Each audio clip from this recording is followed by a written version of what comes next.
안녕하세요. 저는 25살 대학에 재학 중인 평범한 일반인입니다. 저번 영상 댓글에 원싱이라는 책 후기를 궁금하다 하셔서 준비했습니다. 우선 댓글을 남겨주셔서 너무 감사합니다. 그럼 100번 말고 한 번 읽은 후기 말씀드리겠습니다. 이번에 소개해드릴 책은 원싱입니다. 이 책도 옌마드님께서 소개해주신 책들 중에 한 가지이고 정말 많은 유튜버들이 알고 있는 책 중에 한 가지예요. 읽으면서 인생은 배움의 연속이다라는 말처럼 배운 점이 정말 많았어요. 우선 첫 번째로 멀티가 잘 되는 사람이 너무 부럽지 않나요? 사람들은 보통 두 가지 일을 한꺼번에 하는 사람을 보고선 너 멀티 잘한다, 너 멀티 잘 된다 칭찬하거나 아니면 카톡에 집중하느라 자신의 말을 못 듣는 친구를 봤을 때 너 멀티 못하지, 너 멀티 왜 이렇게 못해? 라는 말을 일상에서 되게 볼 수 있어요. 그런데 정말 이 상황에서 칭찬하는 사람? 그리고 카톡과 대화가 멀티가 안 되는 사람이 멀티하면 안 돼, 멀티를 안 해 라는 말을 거의 못 들어보셨을 거예요. 이렇게 사람들은 보통 멀티라는 것에 긍정적인 시선으로 바라보고 있어요.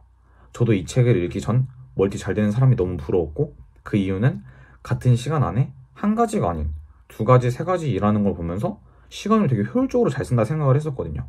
하지만 이 책에서는 자신의 경험을 토대로 멀티태스킹이라는 그 행동 자체를 부정해요. 그리고 이 책을 읽고 났더니 저의 생각은 이미 바뀌어져 있더라고요. 이 책에서 나온 내용 중 일부분을 말씀드리자면, 한 회사가 번창을 쭉 이렇게 하다가 성장세가 멈춘 일이 생깁니다. 그 대표는 성장세가 멈추자 여러 생각이 들겠죠. 뭐가 문제지? 그게 문제인가? 이게 문제인가? 이러면서 직원들에게 되게 여러 가지 일을 시켜요. 하지만 그 회사는 점점 성장세가 올라가기는커녕 점점 더 내려가죠. 그렇게 머리를 쥐어짜는 도중 이 질문 하나 질문 이후로 모든 게 달라집니다. 회사 대표가 한 지인에게 질문을 던졌어요. 회사를 다시 일으키려면 어떻게 해야 하나요? 그러자 답은 단 하나, 딱 한 가지를 돌아옵니다. 능력 있는 직원 14명을 고용하세요. 그리고 그 대표는 답변을 또 합니다. 정말 그거 하나만으로 될까요? 그 이후 회사는 다시 성장합니다. 또 한 가지 내용 중 하나는 똑같이 회사가 부도나는 상황이고 전 내용과 똑같이 대표가 불안해며 직원들에게 회사를 살리기 위해 필요하다 생각하는 한 가지가 아닌 5가지, 6가지 일을 계속 시켜요. 똑같이 점점 더 하락세가 됐고, 그래서 대표는 일의 개수를 줄이기 시작합니다. 대표는 직원들에게 이번 주에 3가지만 하자. 근데 못해요. 다음 주에 2가지만 하자. 못해요. 자포자기하는 심정으로 한 명씩 상담하며 당신이 이번 주에 할 수 있는 일 중 모든 일을 제쳐두고 꼭 해야 할 일 단 한 가지는 무엇입니까? 라는 질문을 하며 그 일만 끝내세요라고 말을 해줍니다. 그런데 정말 말도 안 되게 사람들의 실적이 엄청 치솟습니다. 여기에 공통점 찾으셨나요? 그리고 문구가 나와요. 당신에게 가장 중요한 단 하나는 무엇인가? 이런 경험 있으시지 않나요? 다이어리에 해야 할 일들을 써놓고 몇 개가 밀리는 경우. 저도 다이어리를 되게 많이 써가지고 이런 일들이 종종 있는데 왜 그런지 그 답을 이 책에서 알려줘요. 보통 사람들은 정말 중요한 일, 진짜 중요한 일 단 하나의 일을 먼저 안 한다. 저도 읽기 전에는 그랬던 것 같아요.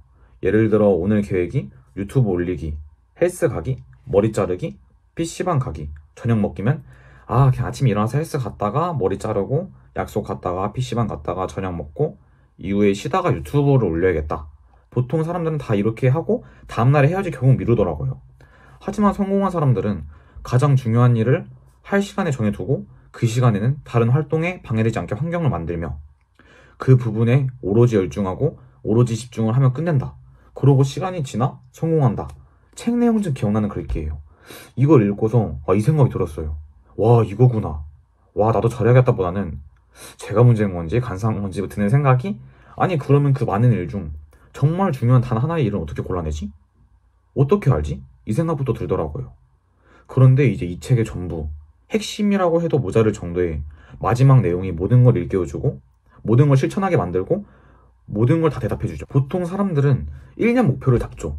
이 책에서는 계획을 어떻게 잡냐면 1년의 최종 목표를 잡고 그걸 반년으로 쪼개고 그다음 반년의 목표를 3달의 목표로 쪼개고 3달의 목표를 한 달 반, 한 달 반을 3주로, 3주에서 1주, 1주에서 1일, 그리고 물어보죠.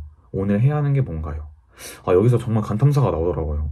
어떻게 이런 생각을 할 수 있을까? 그래서 저를 기준으로 똑같이 따라해봤어요. 1년 목표, 저는 구독자 10만입니다. 반년, 5만. 3달, 3달의 목표는 영상이 최소 20개 정도 있어야 된다고 생각하고 한 달 반, 10개. 3주는 어느 정도 영상의 길이 잡혀 있어야 되고 1주 반, 콘텐츠와 영상이 올라와 있어야 하고 단 하루 채널을 만들고 영상을 만들어야 한다. 그렇게 이 영상들을 만들게 됐습니다. 저는 이 책을 읽고 가장 기억나는 글귀 그리고 가장 감명 깊은 은혜가 단 하나고 저도 이 영상을 보신 사람들에게 물어보고 싶어요. 당신에게 가장 중요한 단 하나는 무엇인가요? 감사합니다.